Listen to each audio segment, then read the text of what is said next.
어쩌면 여러분은 로버트 프랭크의 사진집 The Americans의 사진들이 별로라고 생각할지도 모르겠어요. 적어도 이 사진들은 이른바 완벽한 구도를 가진 사진들과는 달라 보여요. 예를 들어 앙리 까르띠에 브레송과 같은 초기 매그넘 사진 작가들의 사진들과 비교해 본다면 제가 무슨 말을 하는지 알 수 있을 거예요. 그런데 사실 바로 그러한 이유 때문에 이 사진집은 당시 젊은 사진가들에게 영향을 미쳤어요. The Americans가 처음 출판되었을 때 이 사진집은 기성 사진가들에게 비판을 받았는데요. 반면에 다이안 알버스, 게리 위너그랜드, 리 프리드랜더와 같은 몇몇의 당시 젊은 사진 작가들은 마냥 보기 좋은 사진들의 실증을 느꼈고 The Americans 사진집에 매료되었어요. 물론 기존과 다른 모든 사진들이 젊은 세대 사진가들에게 영향을 미칠 수 있는 것은 아닐 거예요. The Americans의 사진이 당시 젊은 사진가들에게 영향을 주었던 다른 이유는 이 사진집이 당시 미국의 상황과 밀접한 연관이 있었기 때문이었어요.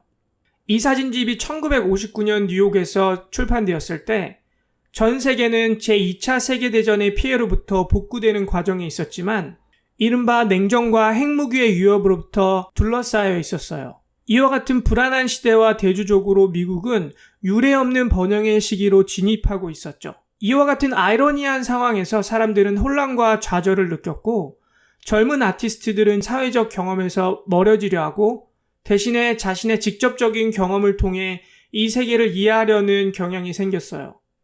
또한 기존의 이론이나 개념보다는 무의식이나 직관에 좀 더 초점을 맞췄어요.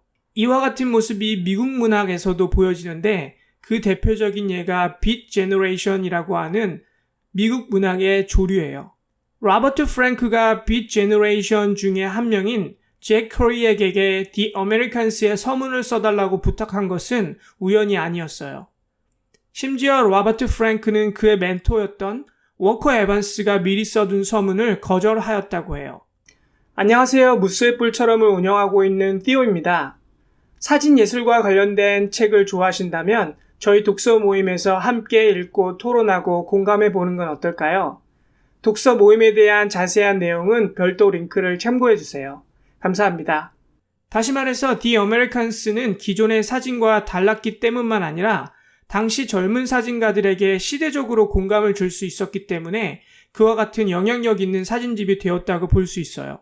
개인적으로는 The Americans의 사진들의 모습은 아주 드라마틱하기보다는 일상생활에서 볼 수 있는 장면들과 더 가깝다고 생각해요.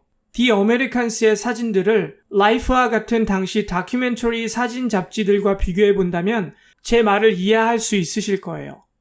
The Americans에서는 매우 역사적이거나 충격적인 장면은 없어요. 하지만 이 사진집은 미국의 중요한 사회적 이슈들을 다루고 있어요. 예를 들면 인종 문제, 빈부격차의 문제, 소비주의, 매스미디어, 인간소외, 관료주의, 자본주의와 같은 것들이죠.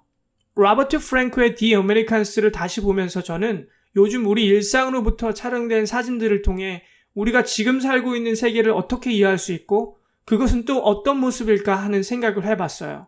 오늘은 여기까지예요. 이 영상을 시청해주셔서 감사하고 그럼 다른 컨텐츠에서 또 뵐게요.